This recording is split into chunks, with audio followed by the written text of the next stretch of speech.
kazi ipo. Habari yako ndugu yangu? Sisi ni wanajeshi, tumetoka kambini huko. Sasa Mama Zubeida akatupigia simu pale, katuambia amepatwa na msiba wa binti yake.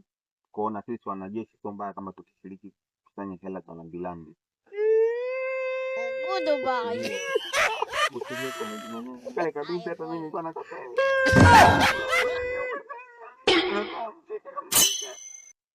Njoo hapa. Njoo hapa. Yeye si watu wa msiba. Usijali, kaa hapa chini. Na huo msiba upo kwa nani? Na? Huo msiba upo kwa nani? Msiba. Sisi sio msiba. Sisi tunafanya hela za vikoba kama una mke wako. Tunaenda tuna nani? Tunamkopesha, tunamdai. Usijali, mke wangu yupo ujeshini. Kweli. Maneno.